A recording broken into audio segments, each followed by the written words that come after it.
তো বন্ধুরা, আজকে আমি আবারও একটা রেসিপির ভিডিও নিয়ে তোমাদের কাছে চলে এসেছি। তো দেখো, গরম পড়ার সাথে সাথেই সজনে ডাঁটা উঠে গেছে। সজনে ডাঁটা দিয়ে আমি একটা নিরামিষ রেসিপি ভিডিও বানাবো। তো চলো, তোমাদের আশা করি ভালো লাগবে। তো দেখো, এখানে আমি ডাঁটাগুলোকে ছোলটা ছাড়িয়ে নেব। তোমরা তো সকলেই ছোল কীভাবে ছাড়াতে হয় জানো, আর নতুন করে দেখানোর কিছু নেই, তবুও দেখিয়ে দিলাম এইভাবে ছোলগুলো তুলে ছাড়িয়ে নিতে হবে প্রত্যেকটা ডাঁটা থেকে।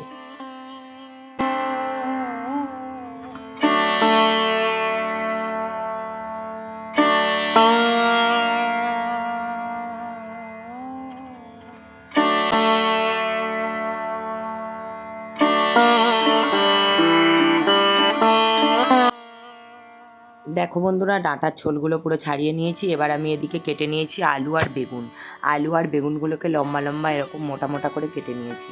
এবার আমি সরাসরি রান্নায় চলে যাব। এখানে দেখো, আমি কড়াই বসিয়ে নিয়েছি। কড়াইয়ের মধ্যে দিয়ে দেবো একটু সরিষার তেলটা দিয়ে এখানে আমি দিয়ে দেবো যে বড়ি। আমি সজনে ডাঁটার যে নিরামিষ রেসিপিটা বানাবো তাতে বড়ি দিয়ে বানাবো।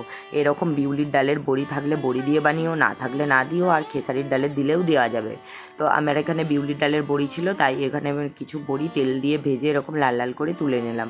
বাস অল্প একটু নাড়াচাড়া করে তুলে নিলেই চলবে। তো দেখো, বড়িগুলো এখানে ভাজা হয়ে গেছে। এবার তার মধ্যে আবার একটু তেল দিয়ে দেবো ওই কড়াইয়ের মধ্যেই। দিয়ে আলুগুলো প্রথমে তুলে দেবো। আলুগুলো একটু নুন আর হলুদ দিয়ে লাল লাল করে ভাজা ভাজা করে নেব। আর এই যে ভাজা ভাজা করা হবে, ওতেই কিন্তু আলুটা বেশ মোটামুটিভাবে সেদ্ধ হয়ে যাবে। তো হালকা একটু বাকি থাকবে, তারপর আমি রান্না যখন করব তখন আলুটা পুরো সেদ্ধ হয়ে যাবে। তো দেখো, আলুটাও দিয়ে দিলাম।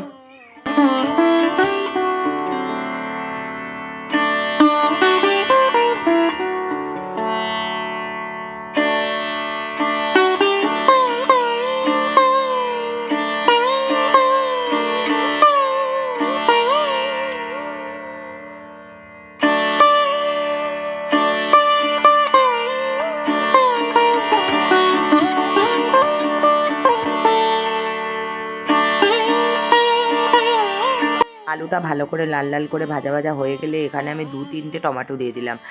এই টমেটো দিয়ে সজনে ডাঁটার ঝোলটা বানালে বেশি টেস্টি হবে, টক টক লাগবে। তাই টমেটো দিয়ে অবশ্যই বানাবে, টমেটোটা দিতেই হবে। যতটা বেশি পারবে ততটাই ভালো, একটু টক টক খেতে তো ভালোই লাগে।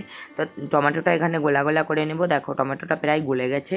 এবার আমি কি করব, এখানে দিয়ে দেব অল্প পরিমাণে হলুদের গুঁড়ো, আর দিয়ে দেবো একটু লঙ্কার গুঁড়ো আর সর্ষে বাটা। ঝালটা তোমাদের পরিমাণ মতো দিও, বেশি ঝাল দেওয়ার দরকার নেই, কেন নিরামিষ সবজিতে বেশি ঝাল দিলে ভালো লাগে না। এবার আমি দিয়ে দেবো সর্ষে পোস্ত বাটা। সর্ষে আর পোস্ত এক জায়গায় একসাথে বেটে নিয়েছি, তো সেটা আমি দিয়ে দিলাম।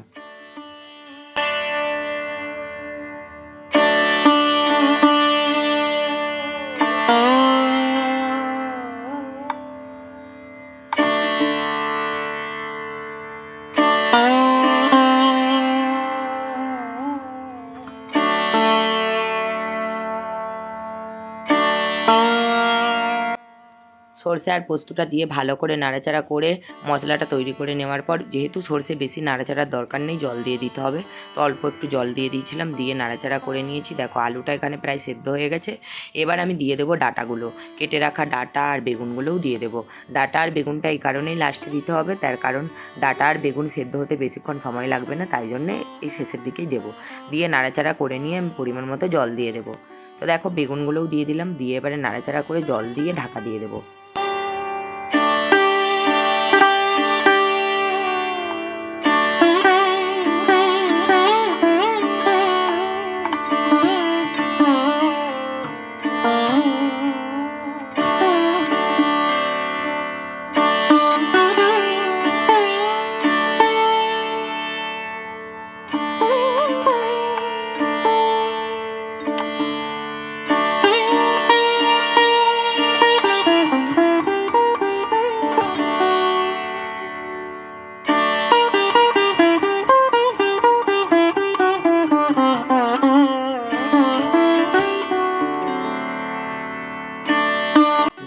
জল দিয়ে ঢাকা চাপা দিয়ে দিয়েছিলাম। এবার সবজিটা যখন ফুটছে তখন আমি একটু ঢাকনাটা খুলে দেখে নেব আলুটাগুলো সেদ্ধ হয়ে গেছে নাকি। আলুগুলো আরে বেশ ভালোভাবেই কিন্তু সেদ্ধ হয়ে গেছে। এবারে আমি কি করব, বড়ি আছে, বড়িটাও আমি এর মধ্যে দিয়ে দেবো। তোমাদেরকে দেখিয়ে দিচ্ছি আলুগুলো আমার কতটা সেদ্ধ হয়ে গেছে। তো দেখো আলুগুলো কত সুন্দরভাবে সেদ্ধ হয়ে গেছে। এবার আমি দিয়ে দেবো বড়ি। বড়িটা লাস্টে এই কারণেই দেবো, তার কারণ বড়িটা নইলে দিলে গলে যাবে, তাড়াতাড়ি দিলে গলে, ওই জন্যই আমি একটু নামানোর আগে আগে দেবো।